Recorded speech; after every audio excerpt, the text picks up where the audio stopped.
রাষ্ট্রপতি নিজেকে হিরো দাবি করছেন, কিন্তু তিনি মানে একরকম মানে এই আমাদের দেশে বিশেষ চরিত্রের একজন মানে একজন রাষ্ট্রপতি, কারণ তিনি তিনটি সরকারকে আহ, তিনি শপথ পড়িয়েছেন, তিনি মেয়াদের আগে চলে যাচ্ছেন, এবং তিনটি সরকারের কেউই তাকে ওন করছে না। না আওয়ামী লীগ তাকে তো বিশ্বাসঘাতক বা গাদ্দার বলছে, বিএনপি সরকারের আমলে তাকে ছেড়ে চলে যেতে হচ্ছে বা তাকে ছাড়িয়ে দেওয়া হচ্ছে, পদচ্যুত করা হচ্ছে, একরকম যেভাবেই বলি না কেন।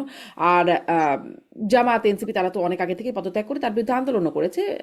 এই এই হচ্ছে তার অবস্থা। আসলে তিনি কি হিরো, বিশ্বাসঘাতক, নাকি আসলে তিনি আসলে কি? না, বিশ্বাসঘাতক তার বলার উপায় নেই। কারণ হচ্ছে তিনি কি করতেন? তিনি যদি 5 তারিখে একই সাথে পালিয়ে যেতেন অথবা রিজাইন করতেন, তাহলে আওয়ামী লীগের কি লাভ হতো? তখন তো একটা বিপ্লবী সরকার হতো, তখন আরেকটা আনকনস্টিটিউশনাল গভর্নমেন্ট হতো, এবং দেশের অবস্থা খারাপই হতো।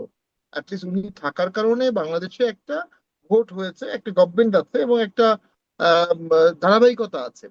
তো আমি মনে করি তিনি হিরো অবশ্যই না, হিরো হওয়ার কোনো সুযোগ তার নাই। তবে তিনি একেবারে ভীতু মানুষ, কাপুরুষ এমনটি দেখাননি।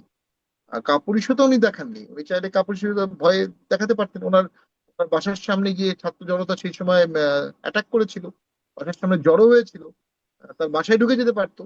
সেই ঝুঁকি থাকা সত্ত্বেও উনি কিন্তু পালিয়ে যাননি, উনি দাঁড়িয়েছিলেন। উনি একজন মুক্তিযোদ্ধা, আমরা জানি, এবং খুব সম্ভবত জিয়ার সময় লম্বা সময় উনি জেলেও ছিলেন, খুব সম্ভবত। এবং আহ, সেটাও তার রাষ্ট্রপতি হওয়ার একটা ক্রাইটেরিয়া।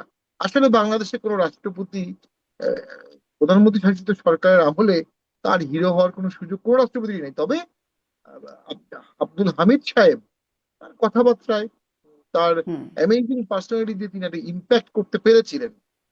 প্রধানমন্ত্রীর পাশাপাশি তার হাস্যরস, তার সুদীর্ঘ পার্লামেন্টারি 9 বার 8 বারের এমপি হওয়া, তার স্পিকার। বিরোধী দলের নিয়ে শ্রদ্ধা, বিরোধী দল তাকে শ্রদ্ধা করতো, সব মিলিয়ে তিনি একটু ভিন্ন মাত্রার রাষ্ট্রপতি ছিলেন।